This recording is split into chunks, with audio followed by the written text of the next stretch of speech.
necessary evil.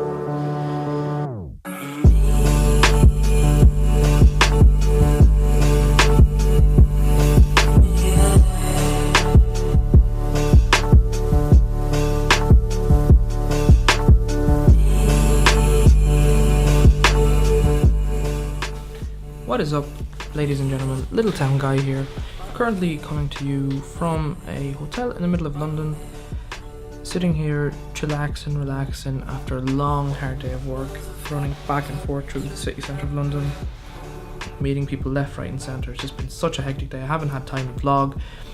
Apologise for that. I did get some B-roll footage if that makes up for it, but haven't had time to do so. I thought I'd just do a sit down. I've decided to follow my passion more in 2018 than I have been doing in 2017, because 2017 was, although it was a good year for me in terms of growth, I think I sort of strayed away from the original reason I did get into video and photo, is for the passion of it, you know, vlogging, traveling, doing all that sort of stuff. I got bogged down with wedding photography, wedding videos. It's all that sort of stuff bogged me down, and I was really unable to do the stuff I really wanted to do with my life. So 2017's growth has allowed me to pursue 2018 more in the passionate sense, hence why I'm in London, and I've met with a photographer that I've enjoyed the work of a lot for a very long time, and I've wanted to meet, and finally got the opportunity to in 2018, which is lovely. And another thing is, since we're talking about passions and following your passions, I wanted to talk about one-to-one, just you and me, sort of have a chat, and I'll give you a few pointers maybe if you need it, just about how to follow your passion, because I know a lot of people do want to follow their passion and make their passion into their career and monetize it, and just people don't have the courage because they don't really have knowledge out there. Because you watch videos about following your passion, and then the next video that comes up is a TED talk about how to not follow your passion, and it sort of strays a few ways, and I just wanted to voice my sort of opinion on that and give you a few pointers and see where that takes you. First of all, before, you know, making this into a career and making your passion into careers, you have to know that passion inside out. You have to know that hobby, the thing that you love doing, inside out. You have to know all the details, you know, after all the small things. Obviously you're always learning, but you have to have the majority of it down, especially if you want to make it into a career. If you want to monetize something and you want to charge money for it, you have to provide a good product. Otherwise you're going to end up in a hell of a storm down the line, and it's just going to crumble on top of you, and then you're not going to have, everything's just going to crumble on top of you, and then you're just not going to have anything anymore. You're not going to have that sort of backbone, and self-esteem is just destroyed in that sense. That's why I'm always learning. I'm always reading books, listening to audiobooks, watching YouTube videos, and I never rest. I sleep like 4 hours a day just so I can work non-stop. I love work. I love the hustle. I love the thinking how, oh, I could do this better by doing this and that. And yes, I do end up getting 4 hours sleep.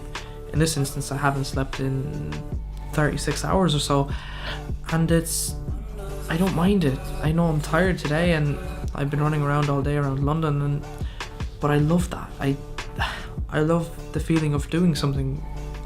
I just hate sitting around, and I think you really need that to make your passion into a career, because if you don't have that, you're just going to be sitting on your backside a lot. You're just going to be chilling around, just making excuses for not doing something.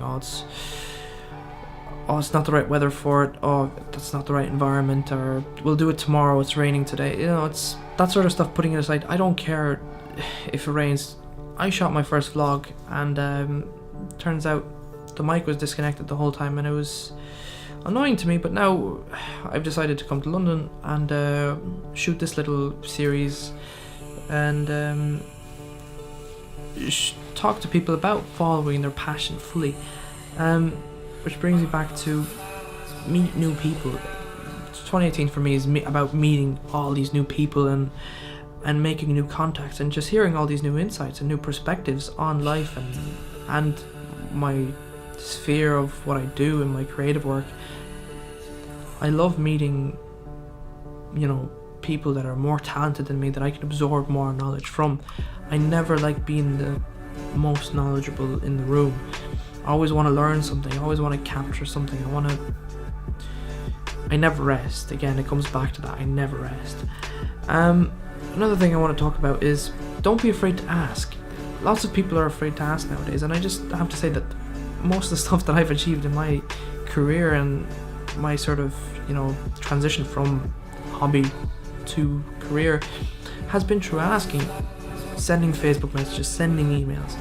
Yes, of course you're going to get ignored, of course you're going to get rejected, but all those rejections are all worth it once you get that one acceptance, once you get that first job, once you get that first client, once you get that first campaign.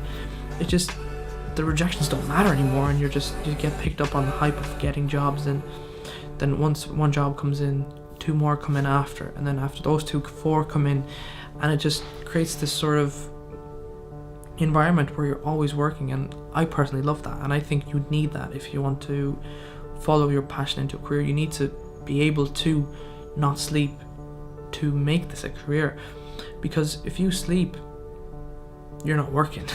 I know sleep is obviously needed and we're all going to sleep, but I try to keep it to a minimum, and of course it's not exactly healthy, but it has to be done. I want to have my young sort of life to myself as well, so that's why I'm sort of hurrying to make something of myself. I want to be someone. So I think you really need that with following a hobby that's into a career, especially something like video or whatever you like doing. It could be hairdressing, it could be makeup. You need a sort of passion, a drive for it like nothing else, because if you don't, you're just going to start making excuses. You're not going to do the work, you're not going to put in the 100%, and that'll all come back to clients coming back to you with complaints, bad reviews, loss of clientele in it, especially if you're trying to make something into a career. So if you're shooting YouTube videos, and you don't put the effort in, you just record and you don't put quality. It's not about the quality. Again, videos, you can have 240p quality, but if you have good content that's valuable to someone, then people are going to watch. But if you're not providing value to anyone, why should I waste my time watching you and looking at the things you do? In that sense, it's great. I love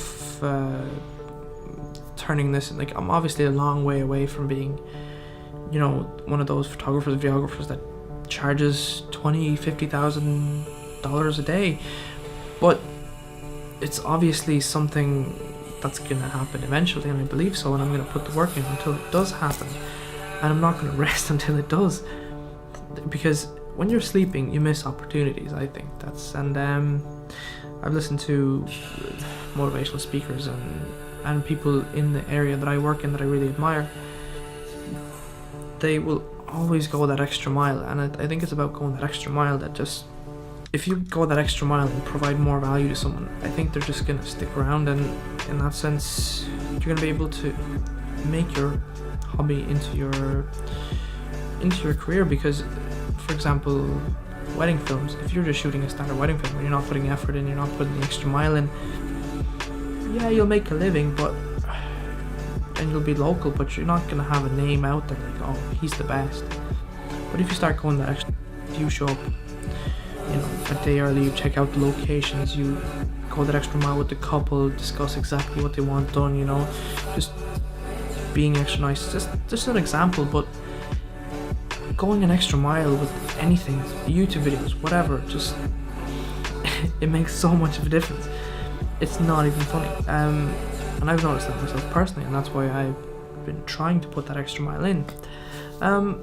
Right, but to sum it up, I'm not gonna rant on this too much longer, because it's just something I had on my mind and I really want to get off my mind. And I had a person ask me this before, and I just thought I needed to put that out there, because I know if one person asked, then more than likely another person would want to know this information as well. I'm obviously still young, I'm still stupid, and I'll still make mistakes, and I might be wrong, but I'm just saying what works for me, and hopefully you find some of this information useful, and maybe you can apply it to yourself.